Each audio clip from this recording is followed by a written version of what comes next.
안녕하십니까. 2월 12일 수요일 말씀 묵상 시작하겠습니다. 오늘도 주님께서 우리에게 베풀어 주시는 그 은혜 가운데에서 주님을 따르시고 주님을 만나시고 주님을 느끼시는 하루 보내실 수 있기를 간절히 기도합니다. 오늘 본문은 마가복음 3장 7절에서부터 19절까지 말씀이고요. 통독하실 말씀은 민수기 7장입니다. 오늘 본문부터 갈릴리 본문의 두 번째 단락을 시작하는데요. 이 단락을 통해서 예수님을 따른다는 것이 무엇인가? 예수님을 따르는 제자들과 예수님에게로부터 혜택은 얻으려고 하지만 예수님을 닮으려고는 하지 않는 무리들이 나뉘어지기 시작하는 모습을 볼 수 있는데요. 이것을 통해서 우리가 어느 위치를 차지해야 될 것인가? 어떤 태도를 가져야 될 것인가를 다시 한번 확인해 보았으면 좋겠습니다. 그럼 먼저 말씀 보시겠습니다.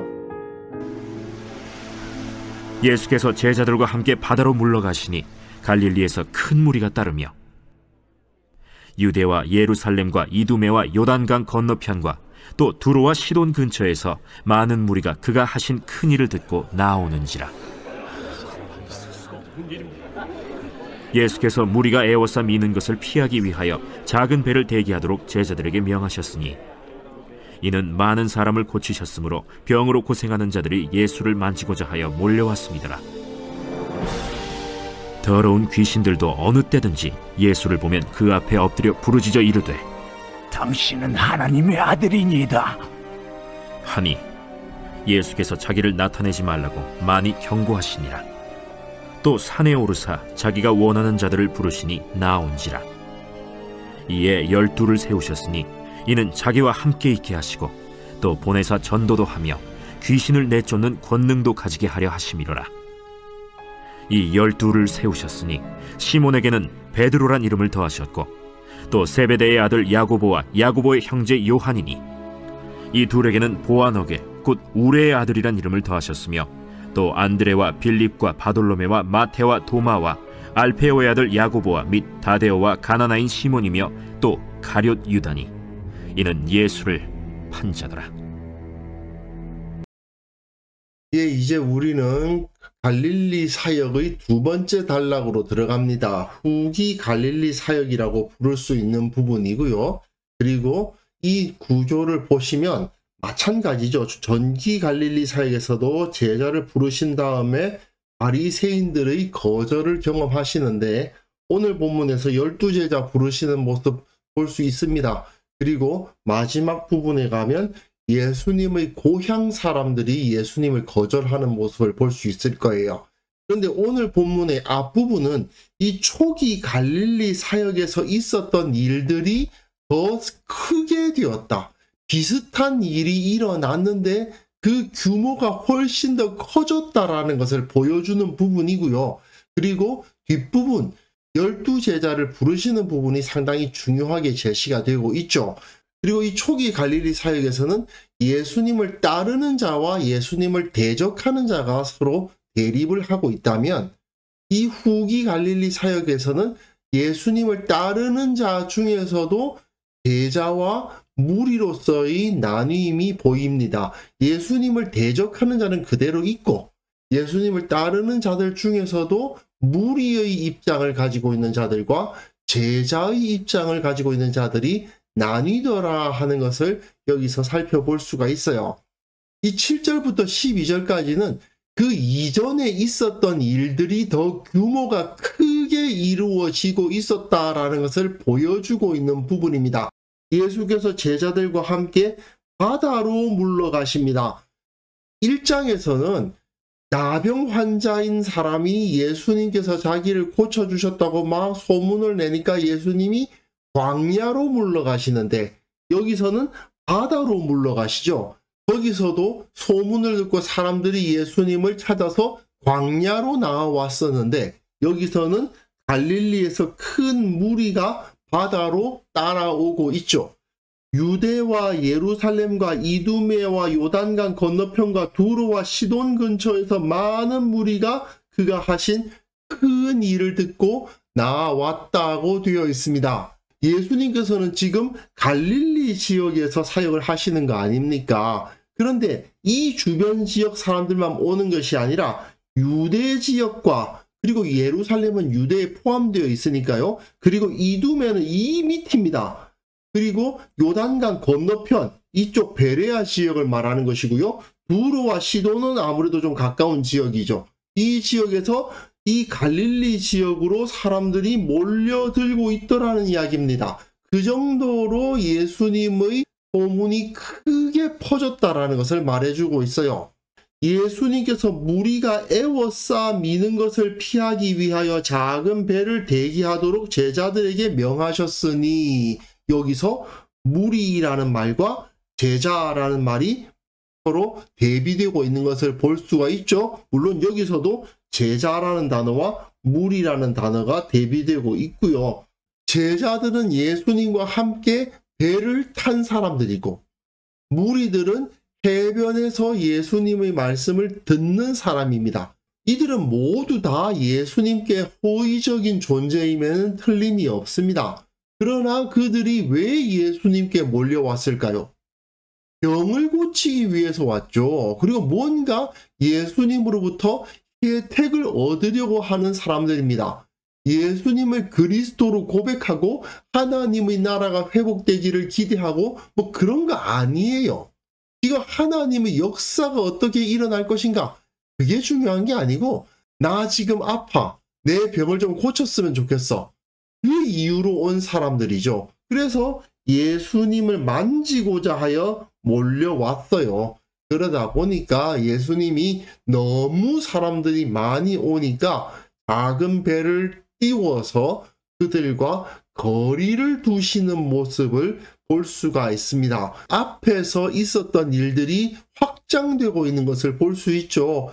예수님께서는 소문이 많이 퍼지는 것을 원치 않으셨고, 많은 사람이 예수님을 쫓아오는 것을 원하지 않으셨습니다. 그리고 더러운 귀신들도 어느 때든지 예수를 보면 그 앞에 엎드려 부르짖어 이르되 당신은 하나님의 아들이니다 하니, 귀신들은 예수님이 하나님의 아들인 것을 알죠.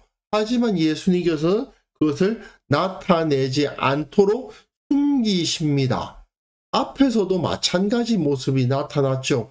예수님은 오직 복음을 전하시고 아픈 자들, 고통받는 자들을 치유하시는 사역을 하고 있을 뿐이지 자기 자신을 높이시려는 의도는 전혀 없는데, 더러운 귀신들은 그 모습을 보고 예수님이 하나님의 아들 그리스도이심을 알지만 다른 사람들은 그걸 깨닫지 못하고 있는 상황, 그런 상황이 그려지고 있는 겁니다. 즉 7절부터 12절까지는 이전의 상황이 본질적으로 달라진 건 없다. 다만 그 규모가 엄청나게 커졌다 하는 것을 보여주고 있습니다. 이런 상황에서 예수님께서는 자기가 원하는 자들을 부르십니다. 어디서요? 산에 오르셔서. 산에 오르신다는 것은 이스라엘이 시내산에서 하나님과 언약을 맺었던 것을 떠올리게 하는 거예요. 예수님께서 자기가 원하는 자들, 예수님으로부터 병고침을 받으려고 하는 자들이 아니라 마치 하나님께서 그 이스라엘을 주권적으로 택하셨던 것처럼 그 제자들을 주권적으로 택하셔서 부르시는 일이 벌어졌는데, 이에 12를 세우셨죠. 12라는 숫자는 이스라엘이죠.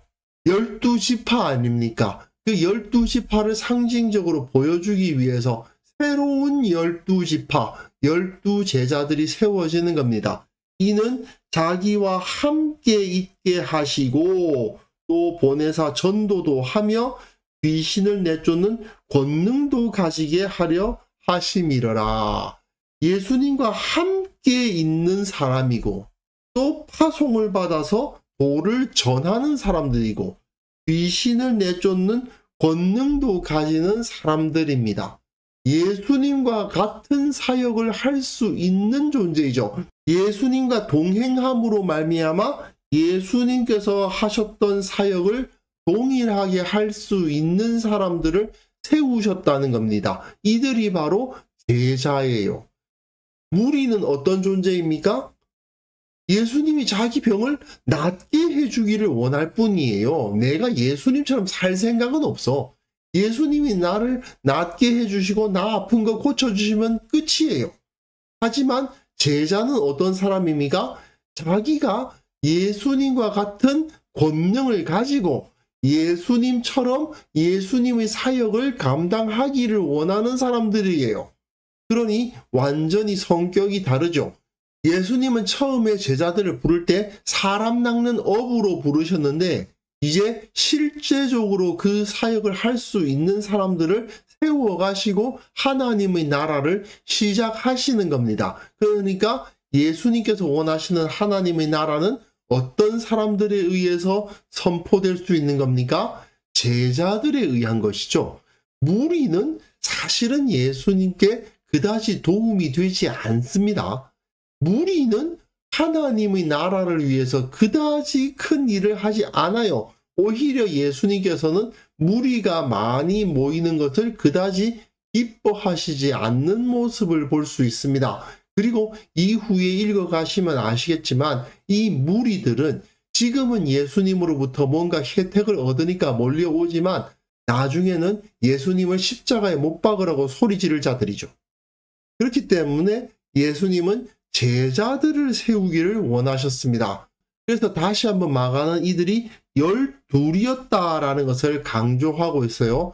새로운 이스라엘, 하나님 나라의 일을 할 사람들이 세워졌다라는 것을 보여주는 거죠. 그런데 시몬에게는 베드로란 이름을 더하셨고 세베대의 아들 야고보와 야고보의 형제 요한이니 이 둘에게는 보아너게 곧 우레의 아들이란 이름을 더하셨다. 이름을 더한 사람이 베드로, 야고보, 요한 이 세 명이 있었다는 겁니다. 예수님과 함께 가장 측근에서 함께 있었던 사람은 이 세 사람이라는 것을 볼 수 있죠.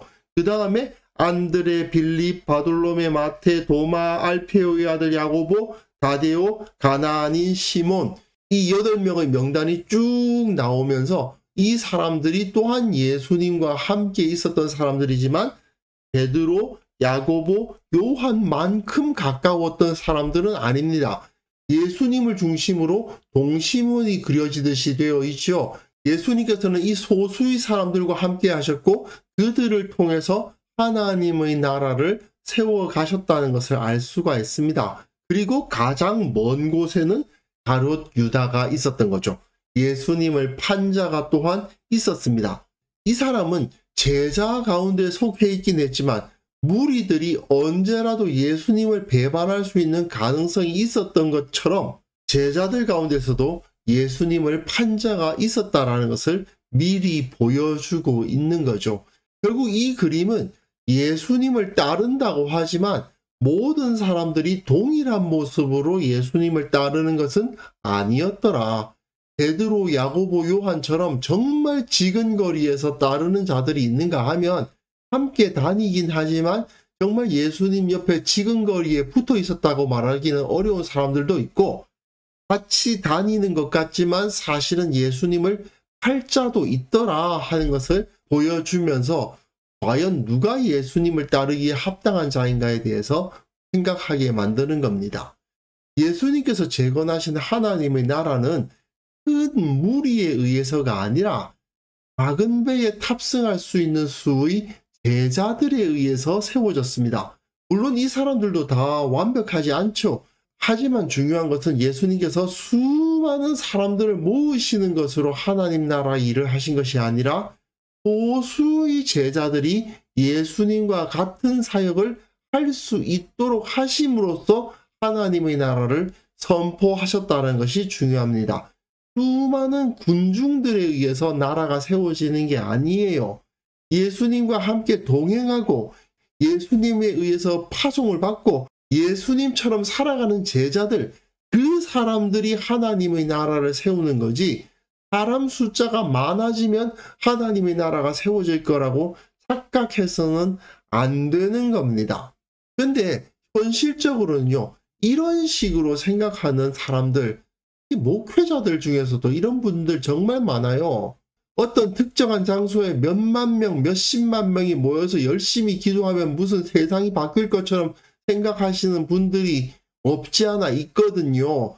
그런데 예수님도 못하신 일들을 그분들이 하실 수 있다고 착각하는 것은 정말 어리석은 일이죠.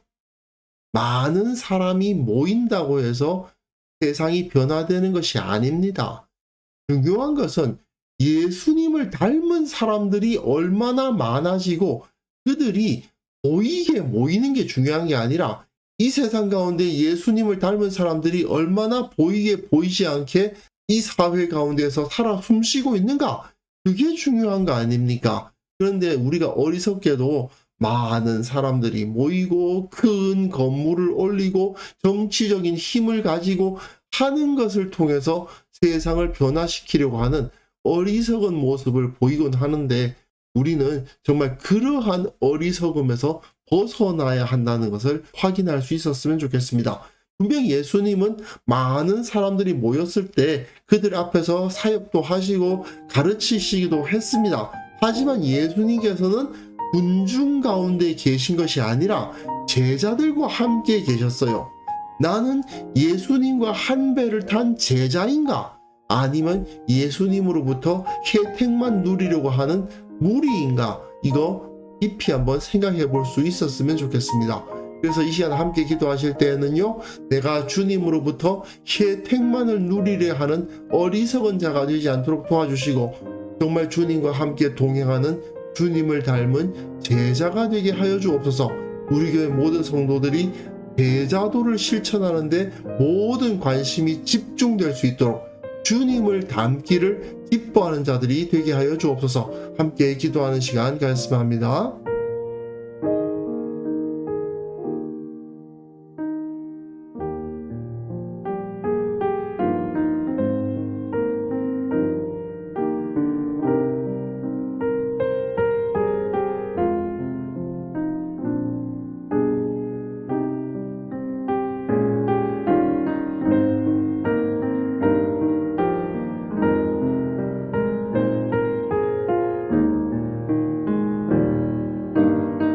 하나님 아버지, 우리가 주님으로부터 혜택만을 누리려 하는 무리의 모습을 가지지 않도록 도와주시고 주님과 함께 동행하고 주님의 명령을 받아서 세상에 복음을 전하고 주님을 닮은 삶을 세상 가운데 나타내는 제자로서 살아갈 수 있도록 도와주옵소서.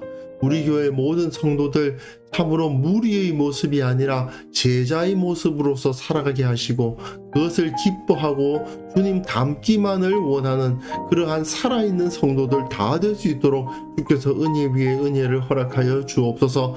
주님, 한국 교회가 오직 예수님을 닮기를 원하는 자들의 공동체가 되기를 원합니다. 세상 가운데에서 세상 사람들처럼 많은 사람들이 모여있는 그 세를 과시하려고 하는 어리석은 모습들 다 버리게 도와주시고 오직 예수님을 닮은 자들이라 저들은 예수의 향기가 나고 예수의 말을 하고 예수님처럼 행동한다고 인정받는 그러한 사람들이 다 될 수 있도록 한국 교회를 거듭나게 하여 주옵소서. 아버지 하나님, 우리 가운데 계셔서 우리를 붙들어 주시고 참된 지혜로 충만케 하여 주시기를 원하옵고 바랍니다. 주님께서 무엇을 원하셨던가, 주님께서 무엇을 추구하셨던가 늘 기억하면서 어떻게든 예수님을 닮고 어떻게든 예수님처럼 살아가려고 노력하는 우리 모두가 될 수 있도록 도와주시고 오늘 하루 정말 주님의 향기를 세상 가운데 풍기는 하루를 보낼 수 있도록 주께서 은혜를 베풀어 주옵소서. 감사드리옵고 예수님의 이름으로 기도합니다. 아멘.